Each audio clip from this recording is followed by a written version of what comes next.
এই সরকার পতন হওয়ার পর থেকে ওরা আমার পিছনে একটু বিভিন্ন কাজকর্মের দিক দিয়ে তারা একটু দুর্নীতি করার জন্য তারা চেষ্টা করে। 2016 সাল থেকে অদ্যবধি 25 সাল পর্যন্ত এখনও বর্তমান চেয়ারম্যান আমার পিতা কনকচন্দ্র সরকার। 1973 সাল থেকে বৃহত্তর দরগাপুর ইউনিয়নের মেম্বার ছিলেন 1992 সাল পর্যন্ত। 92 থেকে উনি নতুন চেয়ারম্যান হলেন। চেয়ারম্যান হওয়ার পরে 1997 সালে 96 অথবা 97 সালে উনি ইউনিয়ন পরিষদ ভাগ করে নেন।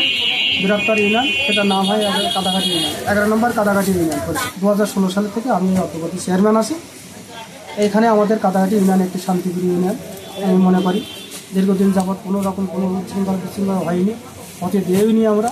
এলাকাবাসী আমাদের প্রতি সন্তুষ্ট, মানুষকে আমরা ভালোবাসার মাধ্যমে আজকের আমরা বাবা 39 আর আমি আজকের 11 বছর, এই 50 বছর আমরা সেবা দিয়েছি ওই কাদাঘাটি ইউনিয়নে।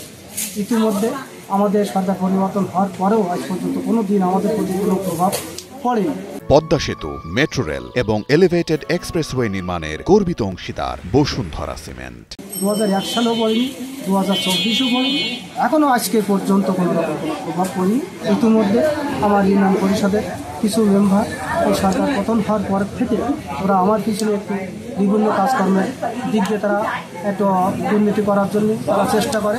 আমি এই দুর্নীতিকে পছন্দ করি না, কারণ কোনো মানুষকে আমরা ঠকাই না, কারো কাছ থেকে একটি টাকাও নেই। এই ইউনিয়নবাসীর কাছে আপনারা শুনে থাকবেন, কোনো ব্যক্তির কাছ থেকে একটি টাকাও আমরা নিয়েছি কিনা, নেই কিনা। ইতিমধ্যে আমাদের মেম্বাররা বলেন যে আমরা সামনে আর হতে পারি কিনা মেম্বার জানি না, একটু আপনি একটু বলেন, আমরা একটু কিছু পয়সা করি এখান থেকে আমরা বিনিময় করি। আমি তাতে সন্তুষ্ট না, আমি করতে দেবো না। এই জন্য তারা বললো যে এই চেয়ারম্যানকে সরাতে না পারলে আমরা তার কাছে সুবিধা নিতে পারবো না। তারা আমার হেনস্থা করার জন্য তারা আমার বিরুদ্ধে একটা অনাস্থা দাবি নিয়ে আসে। এই অনাস্থাটা আমাদের ইউনো স্যারের বরাবর দেন। ইউনো স্যার আমাদের ভেটেরিনারি পশু প্রাণী সম্পদ ভেটেরিনারি অফিসারের কাছে দায়িত্ব দেন। ওখানে আমার 10 কার্য দিবসের ভিতরে আমারটা ওর প্রতিবেদন দেওয়ার কথা ছিল, আমি সেটা আজকে দিয়ে আসলাম। সেখানে এবার আইনের মাধ্যমে যেটা হয় সেটা হবে।